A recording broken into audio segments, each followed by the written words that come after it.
शकता तुम्ही किती मोठं झाड आहे ते. आणि हे एकाच झाडाला टोपलीवर पाटीभर वांगे सापडतात.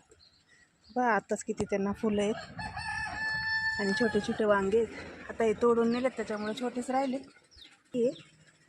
आणि छोटं वांगं बा किती सुंदर आहे. आणि ह्या वांग्यांना खत वगैरे काहीच नाही, आपलं शेणखत टाकतात. हे रासायनिक खतं काहीच नसतं. पहा इथं फुलं आहेत आणि एक छोटं वांगं लागायला लागलं आहे. आता इथं पण 2-3 वांगी आहेत. हे एका फांदीला 4-4 वांगी लागतात बघा. बिना रासायनिक खताचे एकदम सुंदर वांगे असतात. कीड नाही, काहीच नाही. आणि यांनी घरापाशी लावलेत वांगे. आता यांना लावून 7-8 महिने झालेत. सुंदर वांग आहे. कलर तर किती छान आहे त्याचा. हे पहा इथं मोठं झाले. याचं आपण तेल वांग किंवा भरलं वांग बनवणार आहे. अजून हे छोटे आहेत म्हणून मी आज तोडले नाही. हे पहा ही फुलं होती. आता त्याला वांगे तयार होणार आणि मोठं झाल्यानंतर त्याचं असं वांग होणार बघा. अजून पण फांदीला बघा 1, 2, 3 असे छोटे छोटे 3 वांगे आहेत. इथं पण एक आहे.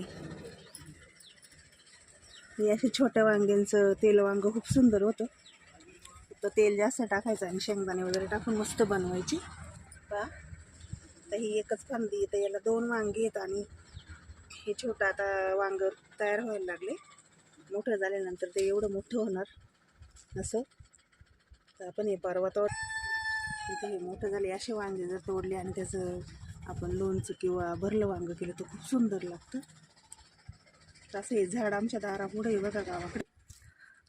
तर वांग्याचं फूल पण किती सुंदर आहे. आता या फुलापासून इथे 4 वांगे तयार होणार.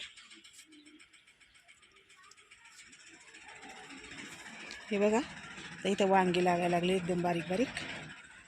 त्याला वांगी तयार व्हायला लागली. तर हे फूल गळून पडतं आणि इथे याचे वांगे तयार होतात. ते मोठं